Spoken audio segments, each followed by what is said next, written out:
ధనురాశి వారికి ఈ వారం సానుకూలమైనటువంటి వారంగా చెప్పవచ్చును.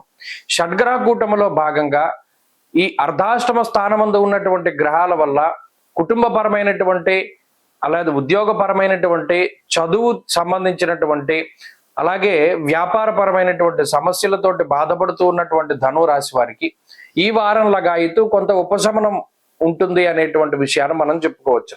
దీనికి కారణం అర్ధాష్టమ రవి యొక్క దోషం తొలగిపోవడము, ఈ వారంలో చంద్రబలం పరిపూర్ణంగా ఉండడం అనేటువంటి అంశాలు వాటిపై ఎక్కువ ప్రభావాన్ని చూపిస్తాయి. ప్రత్యేకించి తల్లిదండ్రులకి సంబంధించిన ఆరోగ్య సమస్యలు, కుటుంబం అంతఃక్లేశ గృహశ్చిద్ర అన్నారు. అంటే కుటుంబం విచ్ఛిన్నమైపోతూ ఉంటుంది. అక్కర్లేని తగువులు, అనవసరపు ఈగో ప్రాబ్లమ్స్, మాటకి మాట సమాధానం చెప్పుకుంటూ చిన్న గొడవ వల్ల పెద్దగా మారిపోయి కుటుంబ సభ్యుల మధ్యలో పొరపచ్చాలు ఏర్పడి వారి మధ్యలో ఉండేటువంటి గ్యాప్ పెంచేలా చేస్తుంది ఈ షడ్గ్రహ కూటమి. మరి ఇప్పుడు ఏమైంది? రవి యొక్క స్థితి మారినది.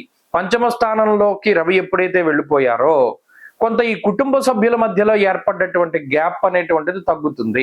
అలాగే తల్లిదండ్రులకి సంబంధించినటువంటి ఆరోగ్య సమస్యలు మెరుగుపడుతూ ఉంటాయి. అలాగే ఉద్యోగపరమైనటువంటి సమస్యలు సైతం తగ్గుముఖం పడుతూ ఉంటాయి. ముఖ్యంగా చదువులకి ఏకాగ్రతను కలిగించడానికి కూడా ఈ గ్రహస్థితి ఉపయోగపడుతుంది. కాబట్టి ఏవైతే సమస్యాత్మకమైనటువంటి విషయాలు ఉన్నాయో వాటి నుండి బయటపడేటువంటి విధంగా ఈ గ్రహస్థితి ఎక్కువగా ప్రోత్సహిస్తుంది. కాబట్టి ధనురాశి వారికి ఈ చంద్రబలం ఉండడం, అర్ధాష్టమ రవి యొక్క దోషం తొలగిపోవడం అనేటువంటిది చాలా గొప్ప విషయాలుగా చెప్పవచ్చు. ఎందుకు? అక్కడ శుక్రబుద్ధుల యొక్క అనుకూలత ఉన్నది.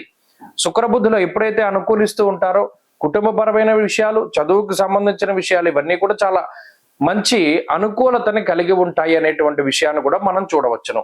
కాబట్టి గత వారాలతో పోల్చుకుంటే ధనురాశి వారి యొక్క స్థితిగతులు చాలా మెరుగ్గా ఉన్నాయి. అన్నింట్లోనూ కూడా వాళ్ళు ఒక పాజిటివ్ ఇంటెంట్ తోటి ముందుకు వెళ్ళడానికి, ధైర్యంగా ఉండడానికి గ్రహస్థితి ఉపయోగపడుతుంది. షడ్గ్రహ కూటమిలో భాగంగా చాలా తీవ్ర స్థాయిలో ఇమీడియట్ ఎఫెక్ట్ ని అనుభవించినటువంటి రాశి కాబట్టి వరుసగా కొంత క్రమేపీ వాటి నుండి, ఆ ప్రభావం నుండి తగ్గుముఖం పడుతూ వస్తూ ఉన్నది. కాబట్టి దానిలో భాగంగా రవి యొక్క మార్పు అనుకూలిస్తుంది. కాబట్టి ధనురాశి వారి యొక్క స్థితి గత వారంతో పోల్చుకుంటే బాగున్నది. మరింత అనుకూలమైనటువంటి ఫలితాలను సాధించడం కోసమై ఆంజనేయ స్వామి వారి యొక్క ఆరాధన చేస్తూ ఉండడం చెప్పదగినటువంటి సూచన. ఈ వారంలో కలిసి వచ్చేటువంటి రోజు బుధవారంగా చెప్పవచ్చును. అదృష్ట సంఖ్య 5, అదృష్ట వర్ణము ఆకుపచ్చ. తదుపరి